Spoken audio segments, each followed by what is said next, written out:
es desarrollo económico? ¿No es cierto? Bueno, el desarrollo económico se puede definir como la capacidad de los ingresos de los países o regiones para crear riqueza, a fin de mantener la prosperidad o bienestar económico y social de sus habitantes. El campo de estudio del desarrollo económico se denomina economía del desarrollo. La política pública generalmente apunta al crecimiento económico continuo y sostenido y la extensión de la economía nacional, de modo que, comillas, los países en vía de desarrollo se hagan países desarrollados, ¿ya? Entonces, ¿no es cierto? Generalmente, cuando hablamos de desarrollo económico, estamos hablando de capacidad que tienen algunos países de generar ingresos, ¿ya? Y al mismo tiempo crear riqueza y por este motivo mantener prosperidad y bienestar económico, ¿ya? Para sus habitantes. Un país desarrollado, por ejemplo, tiene índices de económico, ¿verdad? Por ejemplo, que ciertos indicadores como los servicios básicos, el tema de alimentación, el tema, no sé, pues, recursos, ¿ya? Está como, ese tema está solucionado. No hay ahí una lucha por la subsistencia, ¿se dan cuenta? Eso no quiere decir que los países desarrollados no haya problemas. Han visto en los medios de comunicación, ¿verdad?, que los hay, esos problemas. Sin embargo, la verdad es que son mucho menos que los países en vía de desarrollo y considerablemente menos que los países subdesarrollados. Ahora, el campo de estudio del desarrollo económico se denomina economía del desarrollo. La política pública generalmente apunta al crecimiento económico continuo y sostenido y la extensión de la economía nacional, de modo que, comillas, los países en vía de desarrollo se hagan países, ¿verdad?, como dije recién, desarrollados, ¿ya? Y ahí tenemos, ¿cierto?, dos gráficos, claro, gráficos que representan de alguna forma los países desarrollados, ¿ya? Ahí, ¿verdad?, es una constante ascensión, se dan cuenta en ambos, ¿ya? También el primero de acá, poniendo más énfasis, ¿verdad?, en lo natural, en los recursos, y el segundo acá, ¿verdad?, poniendo énfasis también en lo tecnológico, que es una característica, pero no la única, de los países desarrollados. Bueno, veamos algunas características o indicadores para poder discernir, para poder establecer cuándo un país de verdad es desarrollado. Por ejemplo, aumento del Producto Interno Bruto. El Producto Interno Bruto, PIB, es un indicador económico fundamental que marca el valor monetario de todos los bienes y servicios finales producidos en un país en un tiempo dado. Cuando existe un sostenido desarrollo económico, ¿ya?, el Producto Interno Bruto crece. ¿Ya? A veces en inglés colocan, ¿verdad?, al revés la sigla, ya, pero es lo mismo. El PIB, ¿no es cierto?, crece. Claro, generalmente el Producto Interno Bruto, ¿no es cierto?, ¿cómo se calcula? Asignando un valor monetario a todos los bienes y servicios, ¿ya?, que ofrece un país o que genera un país en un tiempo determinado. Eso, ¿verdad?, es el Producto Interno Bruto, el PIB. Generalmente, y de hecho es así, digamos, cuando el país está disfrutando, está en presencia de un desarrollo económico permanente, bueno, el Producto Interno Bruto es alto, ¿ya? Y ahí, por ejemplo, aprovechemos, tiro esa imagen que está abajo, la voy a agrandar un poquito, ¿ya? Tenemos acá una más. Ya, tenemos acá, ¿no es cierto?, ¿quiénes forman el PIB, Producto Interno Bruto? Los bienes finales, los servicios, ¿no es cierto? Ya también el tema del periodo que se mide esto, comportamiento económico, cómo se comporta la gente en ese contexto, una comparación y una medición, ¿ya? Una medición. Ya. Entonces,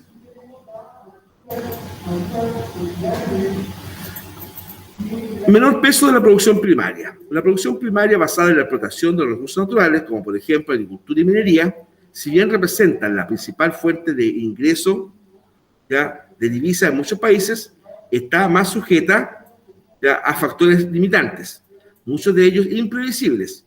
Por ejemplo, desastres climáticos, plagas, ¿ya? En las economías desarrolladas,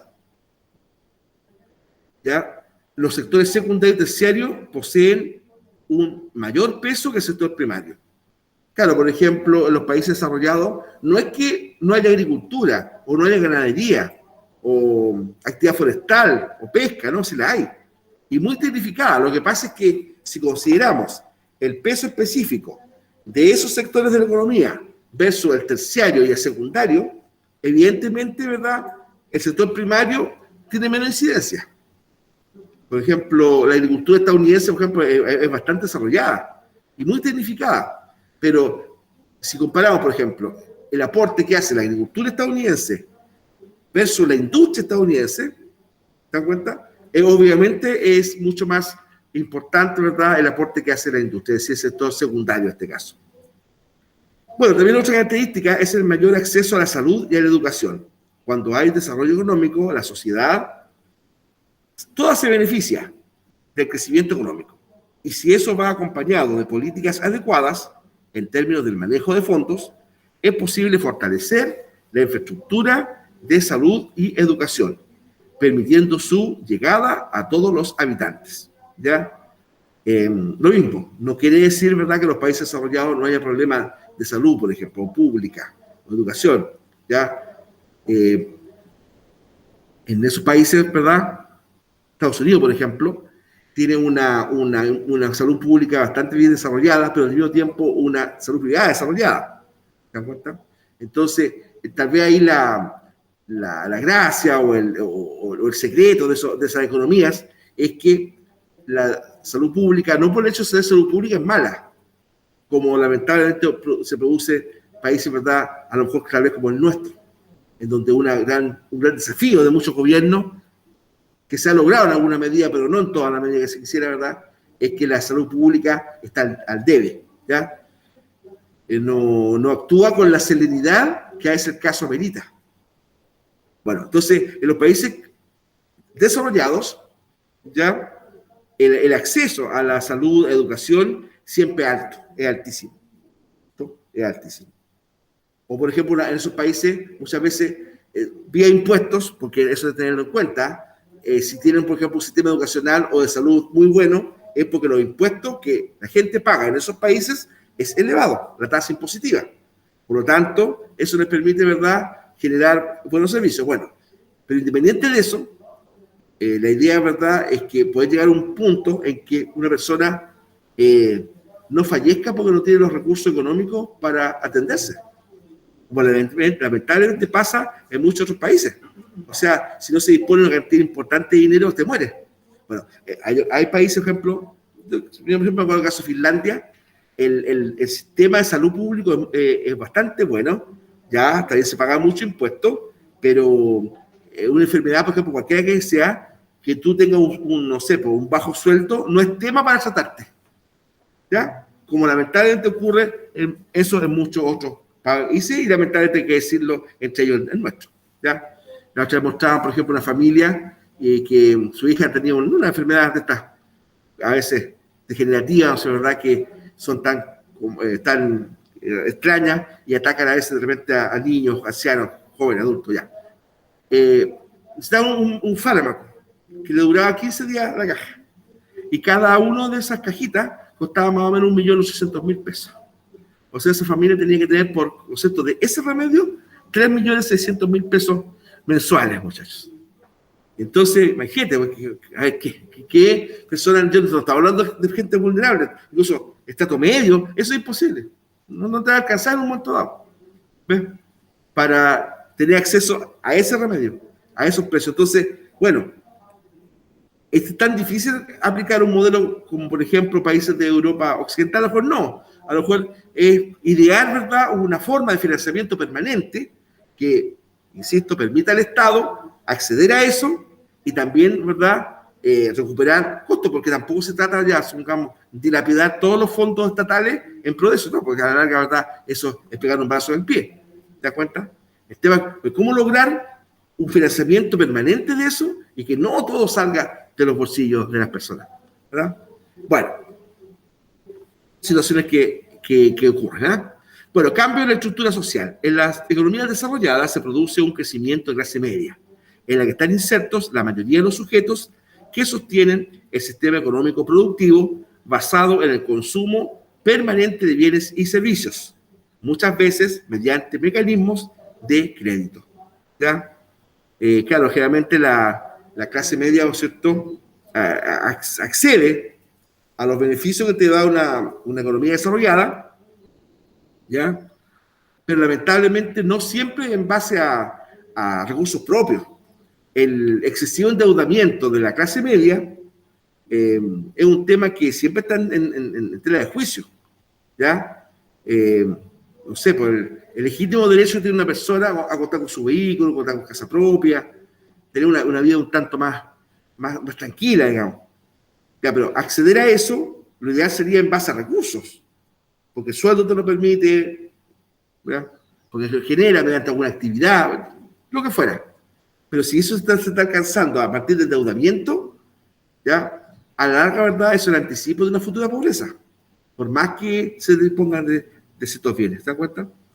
Entonces, en los países desarrollados, la clase media tiende a crecer, ¿ya? Tiende a crecer. Y achicarse, ¿verdad?, los sectores vulnerables. Ahora, también en los países, ¿verdad?, desarrollados, tenemos cambios tecnológicos en los procesos productivos. El desarrollo económico exige inversión en investigación y desarrollo. Las empresas están interesadas en maximizar la eficiencia de sus procesos de producción a fin de abaratar los costos unitarios, ¿ya? Las mejoras tecnológicas son incorporadas con rapidez, ya que hay una expectativa de recuperar la inversión a mediano plazo, ¿ya? Entonces, se entiende que la inversión en tecnología a la larga, ¿verdad?, te va a asegurar la fluidez del sistema, ¿ya? Y como dice ahí, ¿cierto?, se invierte en tecnología porque existe la certeza de que se va a recuperar lo invertido a corto plazo, ¿ya?, o a mediano plazo, ¿no es cierto?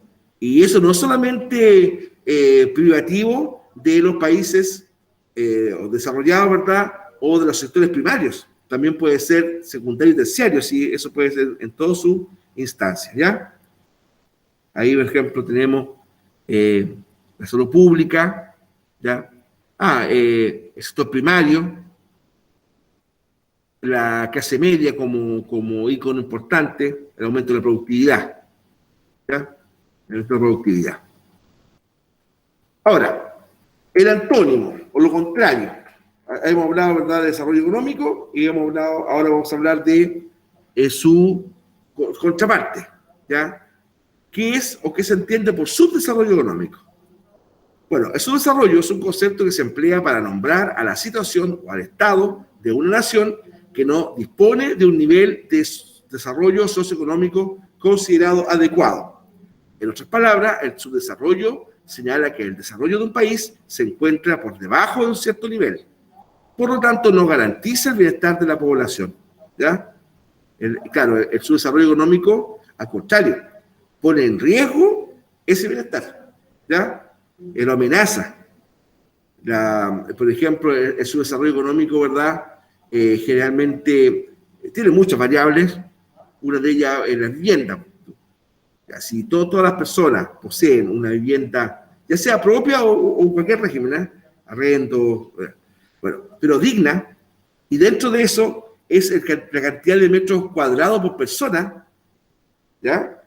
Y si estadísticamente eso es significativo a la población de ese país, está claro que ese país, lo más probable es que esté dentro de un subdesarrollo económico. ¿Se dan cuenta? El estrés, ¿no es cierto?, la precariedad, ¿verdad?, de la vivienda, la falta de insumos al interior de la misma, el hacinamiento, todo eso son indicadores que estamos en presencia de una sociedad con subdesarrollo. Ya, países con economías precarias, poca capacidad productiva, servicios públicos deficientes y un alto nivel de pobreza. Un alto nivel de pobreza. Generalmente, entendiendo por por pobreza, porque claro, uno puede decir, entonces, ¿qué es pobreza? Bueno, si entendemos por pobreza la carencia de ciertos niveles de consumo indispensables para poder una vida de verdad digna, si consideramos eso, evidentemente los países subdesarrollados, ¿verdad?, caen en ese ítem, ¿ya? Caen en ese ítem.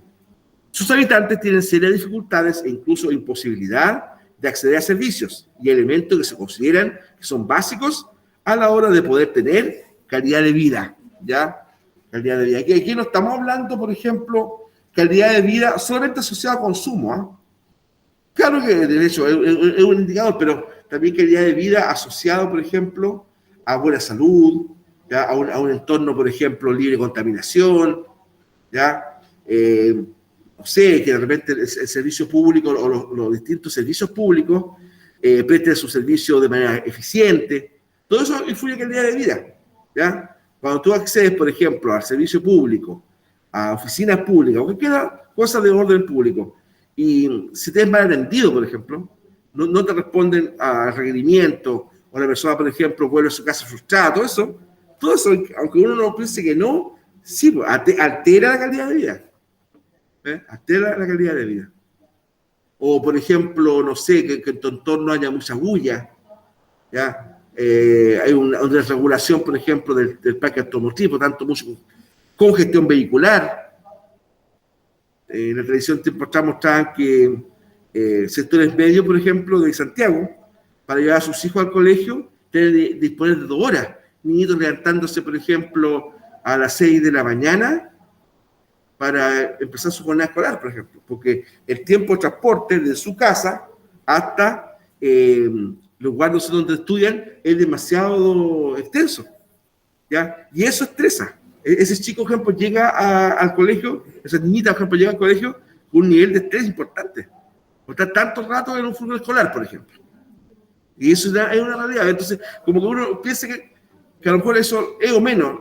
Pero por último se puede decir, pero los días, sí, pero hay que bancarse todos los días, 4 horas del día viajando, ¿ya? O la gente, por ejemplo, personas que también de nuestra capital, que trabajan en el barrio alto, estoy pensando en Las Condes, Vitacura, Providencia, pero que viven en sector poniente, Conchalí, Huachuraba, Renca. Pero en la palabra, ese pique, o ese tramo, ¿verdad? Es poco un tremendo estrés, muchachos, un tremendo estrés. Y ni hablar de un tiempo que había que tomar entre 3 a 4 buses que había entre Santiago y el metro, ¿ya? Para llegar al destino, para empezar a trabajar, ¿ya? Y después de vuelta, todo el tiempo, eso mismo de vuelta a su casa otra vez.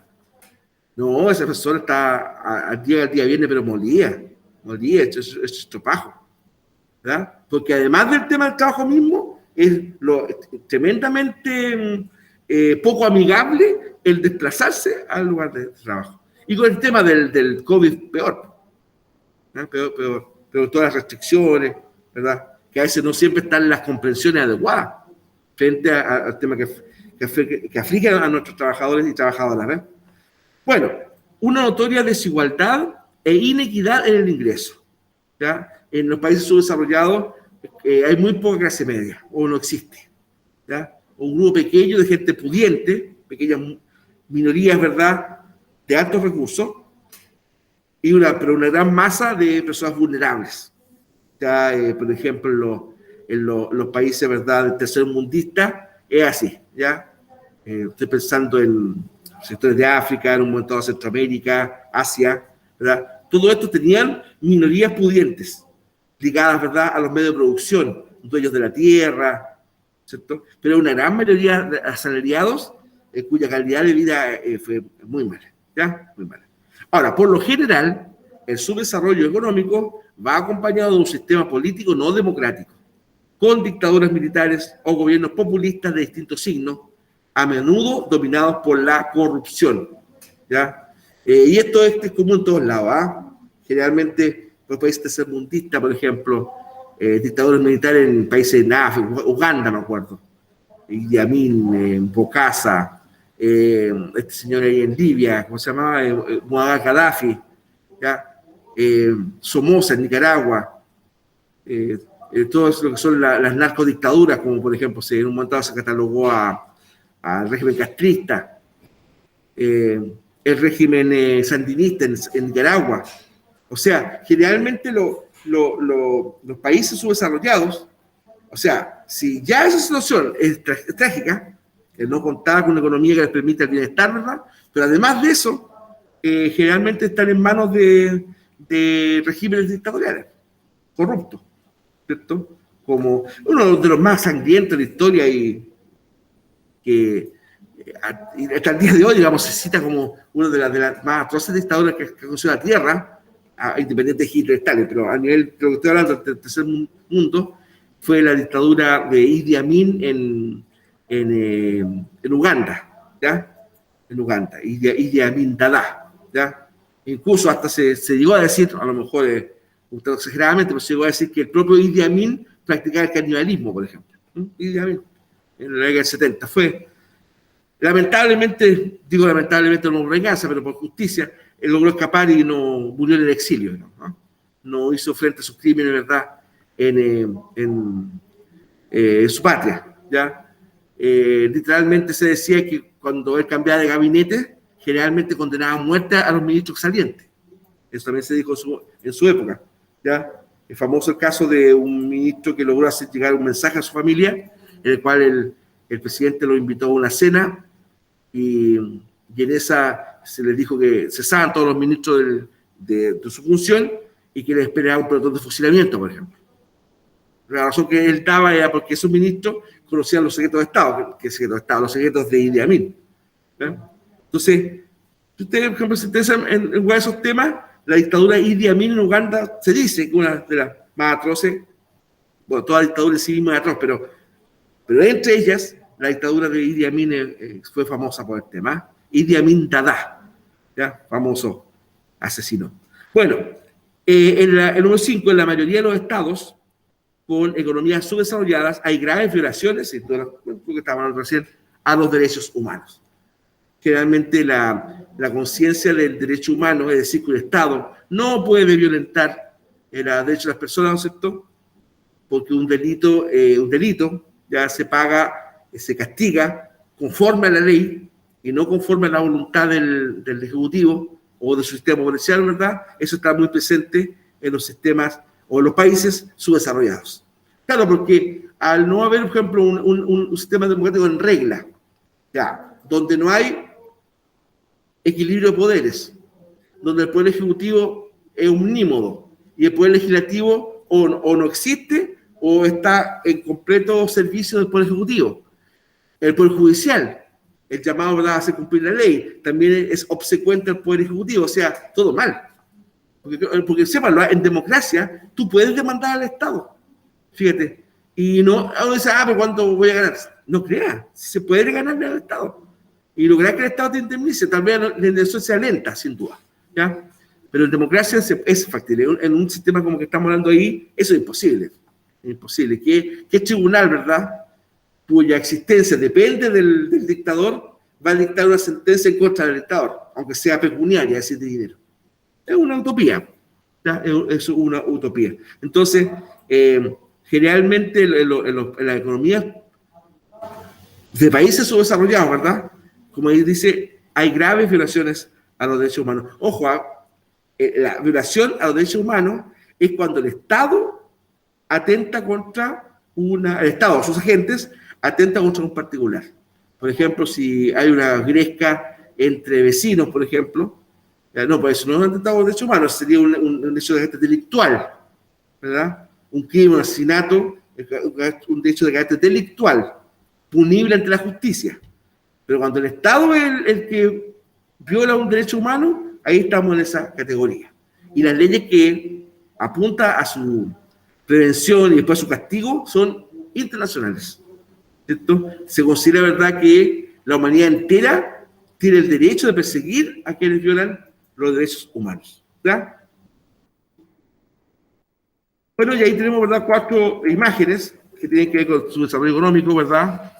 En esa de acá, esa banana no es al azar, ¿eh? Esa banana está elegida ahí por las llamadas repúblicas bananeras, ¿cierto?, de Centroamérica.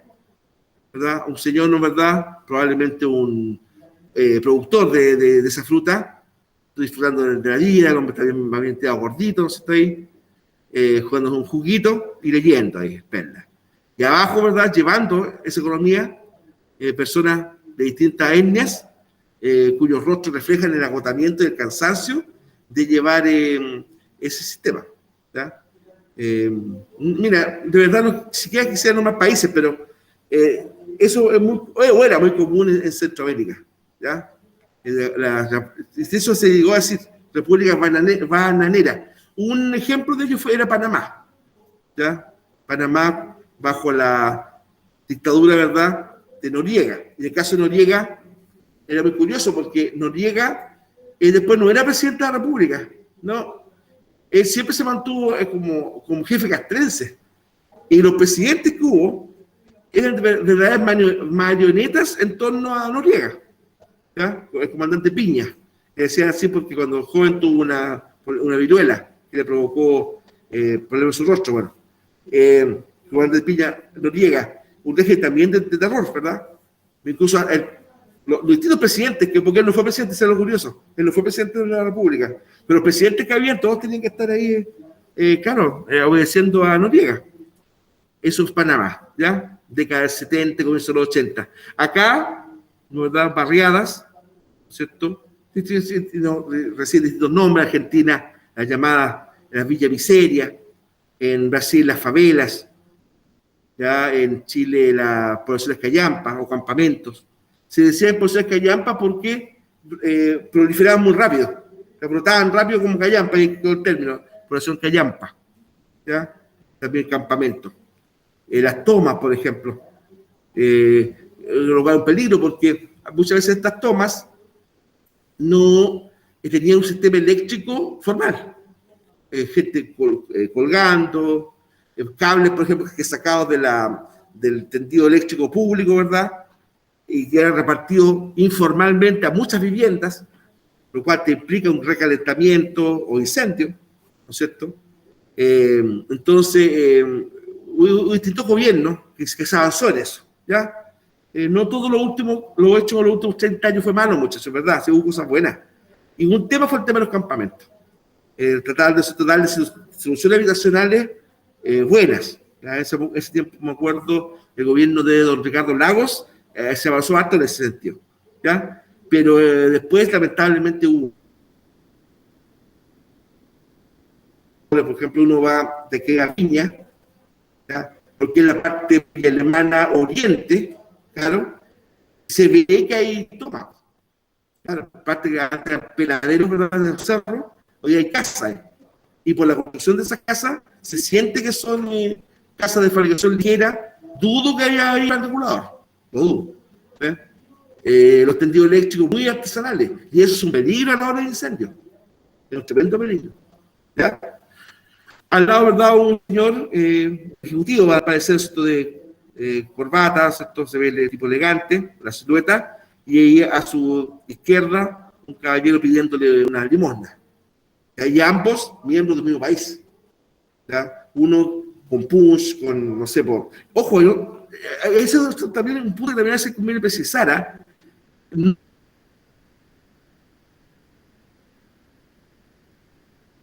No es una persona de verdad, que a lo mejor esta persona era hijo de este otro, en un momento dado, pero logró salir adelante en la vida, ya. El punto está en que si nadie está en contra de la superación personal, ¿ves? ¿No? Pues si, ¿cómo puedo estar en contra de eso? En la creatividad, el emprendimiento, no sé, generar autoempresa, ya. ¿Cómo está tan en boga hoy día en Chile? Ya, pero el punto está, ¿no es cierto?, que la sociedad en general tenga leyes, ¿no es cierto?, que estas tremendas brechas sociales que hay aquí, ¿cierto?, de una persona que sí tuvo la posibilidad, por méritos propios, ¿cierto?, de lograr cosas en la vida, bueno, que casos, ¿verdad?, como que gente que no las tiene, ¿verdad?, también nosotros tengan un pasar humano, digno. Y por último, supongamos que este señor de acá no quiere tenerla porque no, digamos que se niega, usted sabe que lamentablemente mucha gente en situación de calle es muy difícil, ¿verdad?, sacarla de ahí. Ha pasado casos de gente que se la ha jugado por sacar gente en situación de calle y estas personas a los días después vuelven a la calle. Bueno, incluso con un tema hasta psicológico, ¿se dan cuenta? Bueno, pero independiente de eso, de la mala actitud que de repente puedan tener algunas de estas personas, bueno, que el resorte social de ese grupo humano, de esa nación, ¿verdad? Tiende esto a minimizar, ¿ya? No, vivir en la calle, muchachos, es indigno. No hay punto de vista. Incluso hasta esta persona que le guste. Pues, o sea, alguien puede decir, yo quiero vivir en la calle, me gusta vivir en la calle. Bueno, entonces esa persona evidentemente tiene alguna problemática. ¿Por qué está diciendo eso?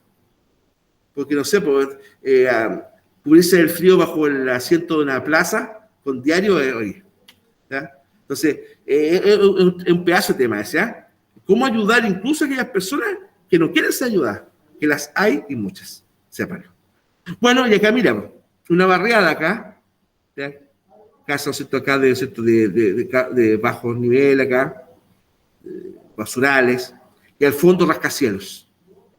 Esta foto es tomada de Brasil. Esta foto es brasileña, ¿ya? Entonces, vamos a probar que esto es una favela. Porque el lado A brasileño, estamos hablando casi de un país de estándar europeo, ¿ah? Por ejemplo, en los mejores barrios de Sao Paulo, Río de Janeiro, Brasilia, una ciudad lindísima, ¿ya? Maravilloso.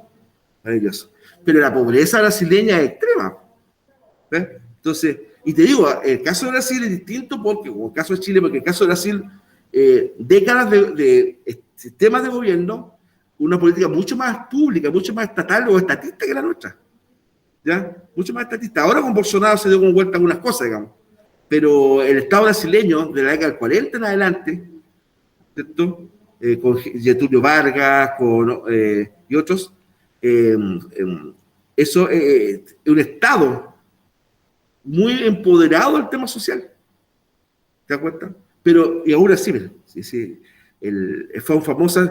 Si alguien quiere entretenerse y al mismo tiempo comprobar lo que estoy hablando de manera dramática, si puedes, vean, la voy a anotar por aquí, La Ciudad de Dios. Si la han visto ya, veanla de nuevo. La Ciudad de Dios. Cidade de Deus. La Ciudad de Dios. Es la historia, ¿no es cierto?, de un fotógrafo, ¿ya? De un fotógrafo, ¿verdad?, que él venía de una favela. Y ahí se narra toda esta vida, donde los capos de la favela, narcos, la mayoría de ellos, tienen casi un poder, no casi, un poder mayor que el Estado dentro de la favela. Eran verdaderos reyesuelos, la ciudad de Dios, ¿ya? Ahí el personaje que llama la atención, tanto por lo fuerte del personaje como la calidad de actor que lo llevó a cabo, es famoso C. Pequeño, un líder mafioso de la Ciudad de Dios. La Ciudad de Dios es una favela en Río de Janeiro, ¿ya? Es un tipo que logra salir de ahí y cuenta su historia. La Ciudad de Dios muy, muy buena e impactante, realmente impactante, y ahí de verdad el nivel de pobreza de la favela brasileña, muchachos, yo te diría que es bastante más impactante, no quería repetir la primera palabra, o fuerte o insufrible que en las barriadas aquí en Chile. Esta está bastante buena porque esta positiva me refiero, está bastante buena porque te genera una comparación interesante del desarrollo y del subdesarrollo, ¿ya? El desarrollo, por ejemplo, alta renta per cápita, ¿ya? En cambio, el subdesarrollo, una baja renta per cápita o mala distribución. Como decíamos delante, en el subdesarrollo igual puede haber gente que gane mucho, pero son los menos. ¿Ya? El resto solamente gana para no morirse de hambre. Después, independencia económica del exterior. Yo no sé si estará así, pero por lo menos hay una mayor certeza de que hay una independencia económica del exterior. ¿Ya? Por otro lado, predominio del sector primario y del modo de vida rural. Eso está claro. En un país, por ejemplo, en donde el sector primario y el paisaje rural es muy superior al urbano, generalmente estamos cerca del subdesarrollo, ¿ya? Después tenemos autonomía tecnológica, ¿ya? Generación del modo de vida urbano, alfabetización de buena nutrición, ¿ya? Esperanza de vida alta y población envejecida. Servicios públicos de calidad y generalizados. Gobiernos democráticos por sufragio universal. libertad de prensa, opinión y religión. Claro, pues si hay un sistema democrático, por ende hay libertad de prensa, de opinión y religión, ¿verdad? Dependencia económica y tecnología del exterior, ¿verdad? Después tenemos infraestructura de servicios deficitarios, predomina el analfabetismo, ¿no es cierto? La población joven, ¿verdad? Es generalmente alta, ¿verdad? Claro, porque en los países subdesarrollados es difícil llegar mucho a viejo. Claro, claro, porque está en el nivel, por ejemplo, de deterioro de la salud pública, que una persona, la esperanza de vida es baja, ¿ya? Es baja. Por lo tanto, hay una mayoría, una gran mayoría de población joven, pero está sumida en el alfabetismo, la subnutrición, hambre. A eso agrega libertad, gobiernos totalitarios o dictatoriales, falta de libertades. Generalmente estos países poseen policías secretas, políticas. En Haití, por ejemplo, eran famosos los tontos macuts, ¿ya? Famoso que era la policía secreta, a ver si lo escribo bien por acá, los ton, tontons, entonces ahí, macuts, eran matones que eran reclutados casi de los delincuentes y después pasaban a ser policías y desaparecían a los enemigos o personas que se atrevían a manifestarse, me parece que se escribía así, ¿ya? Los tontos macuts, de los Duvalier, claro, François Duvalier y Jean-Claude Duvalier, una dinastía, ¿verdad? Dictatorial, corrupta, hasta decir basta en Haití, ¿ya? Así que imagínense. Por lo tanto, si ya la situación en sí misma era mala, donde prácticamente había que luchar por no morirse de hambre, o sea, es verdad, digo, si no te morías de hambre, te mataban los tontos macuts. Entonces, es muy, muy complejo, una vida no vivible. Servicios sanitarios, educativos, deficientes y no generalizados. ¿Ya? Los servicios de los países subdesarrollados, que hay mucho, ¿ah? ¿eh?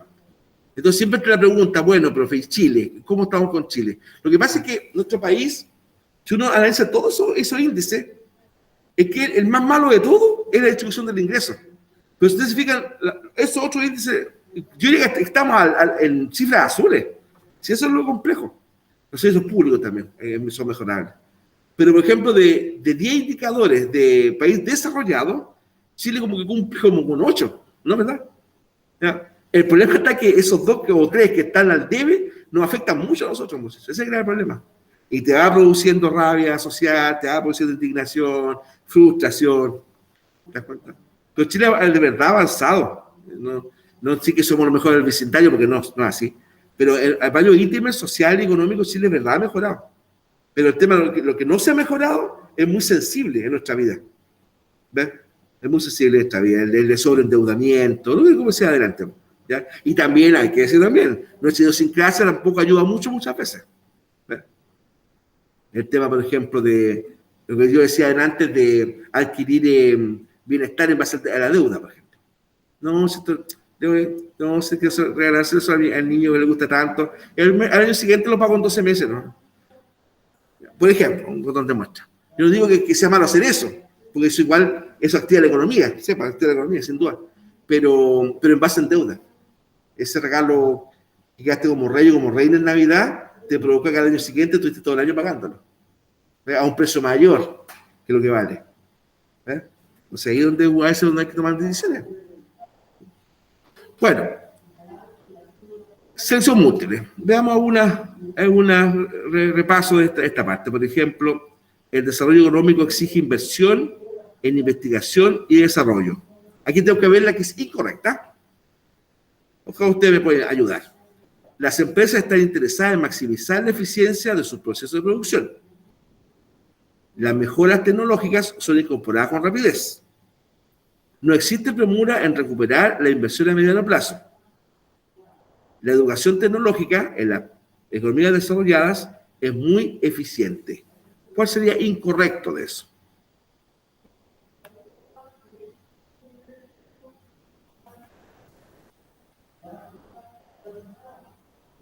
Le doy una pista, tiene que ver con la inversión, ¿sí? Emanuel dice, yo creo que la... A ver, D. Muy bien, Emanuel. Justamente la D. Claro. Claro. Y de hecho se sabe que se va a recuperar, como dice por ahí. 2. Se puede afirmar que su desarrollo económico no garantiza el bienestar de la población, posee una importante clase media, fomenta la existencia del sector terciario de la economía. En los países subdesarrollados el índice de corrupción no es relevante. En la mayoría de los países subdesarrollados poseen regímenes democráticos. Ah, bien. Claro. No garantiza el bienestar de la población. ¿Ya? Todo lo demás, toda esta otra sí tiene que ir con los países desarrollados. Ya. 3. En relación a los derechos humanos, es correcto afirmar que en los derechos humanos, en los países subdesarrollados se respetan los derechos humanos. Será como un chiste de eso. B. Es un chiste de verdad. En la mayoría de los países subdesarrollados no se respetan los derechos humanos. En los países subdesarrollados el tema de derechos humanos es irrelevante. O sea que como que no importa, no da lo mismo. D. En países en economías subdesarrolladas se promueve y se enseña el respeto a los derechos humanos. En los países subdesarrollados es factible denunciar con éxito las violaciones a los derechos humanos. ¿Cuál sería ahí? De acuerdo a los estudiados, chicos, chicas. Emanuel dice la B. La B. Emanuel está en lo correcto. En la mayoría de los países subdesarrollados no se respetan los derechos humanos. 4. Es una característica de los países subdesarrollados. A. Ingreso per cápita correctamente distribuido. ¿Ya? O sea que la mayoría de las personas, ¿verdad?, tienen un ingreso similar o más o menos parecido. B. Independencia económica y tecnológica del exterior. C. Un alto nivel de alfabetización. La gente no sabe leer y escribir. D. Gobiernos totalitarios y falta de libertades. E. Un buen índice de nutrición y ausencia de hambrunas.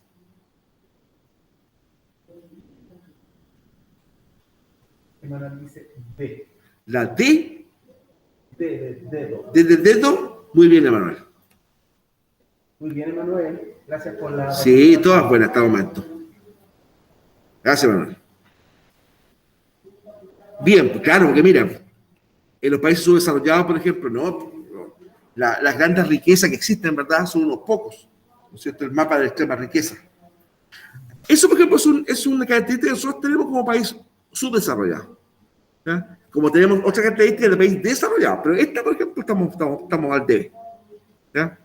Fíjense que, por ejemplo, no sé, pues haciendo un parangón así visual, ¿eh? Si al término de la dictadura la brecha entre rico y pobre era esta, después de 30 años de democracia la brecha entre rico y pobre es esta. Entonces eso es a ver, es como irrisorio. O sea, imagínate, post-Pinochet la diferencia entre rico y pobre era así, y post-dictadura, o sea, o en los tiempos que llamamos democracia, digamos, es así. Entonces, ¿pero cómo? Si supuestamente el sistema democrático debería evitar esto. Que no sé, existe eso. Ninguna. Aunque sea así o sea así. Y la cuestión aumentó. ¿Ya? ¿Te das cuenta? Por eso existen, ¿verdad?, otros movimientos políticos, independientes que uno esté de acuerdo o no, que dicen, no, pues fíjense que, a ver, ellos ya tuvieron esa oportunidad, estoy pensando en Frente Amplio, especialmente. ¿Ya? Y otros. Ya, hicieron soporte, valorable, pero ahora, ¿verdad?, requiere otra cosa. Esto es lo que queremos nosotros. Distinto a eso, al avance en la medida de lo posible. Esa frase, entre paréntesis, fue hecha por el expresidente Elwin, ¿eh? Ahora, recordemos que ese tiempo al presidente Elwin le tocó gobernar con Pinochet al lado. Evidentemente, ahí en la medida de lo posible. Pero hoy día ya no. Se supone, ¿ya?, que están los tiempos para ya ir más allá, no solamente lo que se pueda. ¿Ya? Ahora, la gracia es que quien asume esa bandera tenga la suficiente liderazgo, responsabilidad, sentido de país, ¿verdad?, para no dejar la crema, ¿no? Eso es lo que muchas personas se dice y se conversa, ¿ya?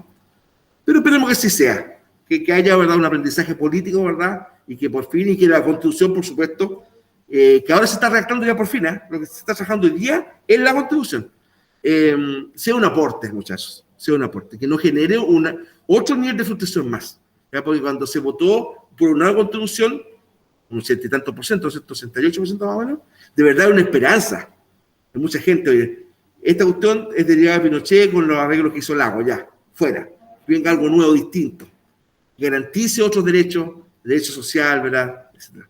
Bueno, que esa Constitución, que después se va a votar, hay que votarla cuando finalmente la hagan, ¿verdad? Que sea una contribución a nuestra vida, ¿verdad? Hay una frase que a mí no me gusta para nada, lo siento hasta como revanchista, como cuando se habla de, irónicamente, que Chile despertó. ¿Me escuchado esa frase? Chile despertó, sí, la he escuchado varias veces por ahí. Bueno, porque entonces nosotros tenemos que tener la responsabilidad de evitar que esa frase sea real, que sea un despertar real.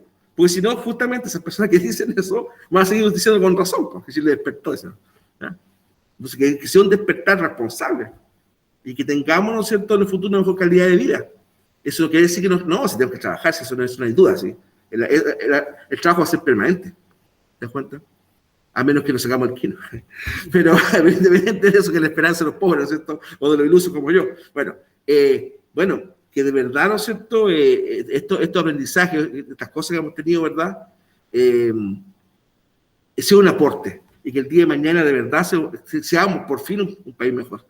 Bueno, 5 características de los países desarrollados. 1, existe una alta renta per cápita desarrollada. 2, generalización del modo de vida rural, del campo. 3, servicios públicos de calidad y generalizados. 4, gobiernos democráticos por sufragio universal. Una pista, hay una que hay que dejarla afuera. O sea, ella no, ya. Emanuel dice la B. La B, oye, Emanuel ya está seco, ¿eh? Muy bien, Emanuel, claro, porque es vía rural. No, está, ojo, alguien podría googlear y me puede mandar ahí fotos. Profe, agricultura de Estados Unidos, y es maravillosa, de verdad. Las granjas estadounidenses son lindísimas, o en Inglaterra, por ejemplo. Ya no, el tema está de que el impacto, por ejemplo, en la economía norteamericana, o inglesa, o francesa, ¿cierto?, de la agricultura es menor en versión de la industria, por ejemplo. ¿Ya? Ya aquí alguna pregunta de tipo de desarrollo, ¿verdad? ¿Qué se entiende por desarrollo económico? Entonces usted viene para acá y encuentra la primera diapositiva, la definición, ¿ves? Esto. Ahí estaría la definición, ahí. ¿Ya? Desarrollo económico. Digo, muy feo eso. No, muy feo eso. Hagamos algo mejor. Ya, ahí, hagamos un corchete ahí. Ahí. Ahí sería la respuesta a esa pregunta todavía formativa, no es esencial. ¿Ya? Después acá sería, explique por qué es el aumento del Producto Interno Bruto. Entonces, para eso, ¿verdad?, hay que saber lo que es el Producto Interno Bruto. ¿Ya? El conjunto, actividades, bienes y servicios de un país. Ya, entonces acá, ¿no es verdad? Ahí por aquí, ahí. Ahí. Producto Interno Bruto es un indicador económico fundamental que marca el valor monetario de todos los bienes y servicios finales, ¿ya?, producidos en un país en un tiempo dado. Cuando existe un sostenido desarrollo económico, el Producto Interno Bruto crece. O sea, la relación entre desarrollo económico y Producto Interno Bruto es directa. A mayor desarrollo económico, mayor Producto Interno Bruto. ¿Qué es el Producto Interno Bruto? Es la sumatoria en hecho dinero, digamos, moneda, de todos los bienes y servicios de un país. Es el Producto Interno Bruto PIB. ¿Ya?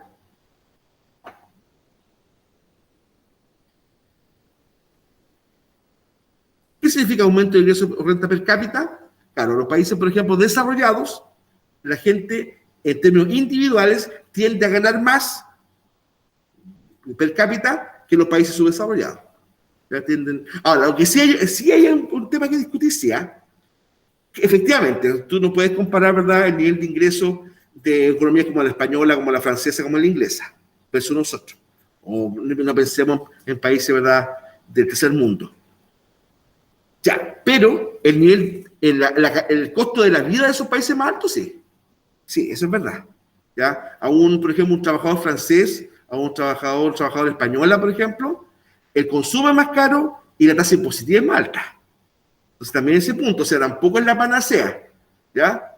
Claro, sí, pues ahí, por ejemplo, los trabajadores en España, por ejemplo, pagan al Estado cerca del 40-45% de su sueldo, o sea, casi la mitad, ¿ya? Claro, pero también el Estado español, la cosa a cambio. Claro, el tema de salud pública es bastante bueno, digamos, ¿ves? Pero, claro, pero es más cara, ¿verdad? Si tiene algún conocida, por ejemplo, que vive en España, te puede decir eso, ¿no? O sea, ya se vive bien, pero es carito, es caro. La vida en España es cara, es muy cara, ¿ya? Bueno, ¿qué cambios tecnológicos se producen en los países desarrollados, verdad? Porque los países desarrollados entienden que la tecnología es una inversión en la economía, ¿verdad? Invierten en tecnología, ¿verdad? La digitalización, la computación, todos esos sistemas, como pusimos en nuestra pregunta, porque se entiende que eso va a ser recuperado a mediano plazo, ¿ya? Optimizar el servicio productivo, el sistema productivo, con el afán, ¿verdad?, de obtener mejores bienes y servicios futuros, ¿ya? Bueno, y llegamos finalmente a las tan ansiadas preguntas esenciales. En este caso fueron 3, ¿ya? Pero una dividida en 4 partes. La primera, ¿cómo se presenta la clase media en las economías desarrolladas?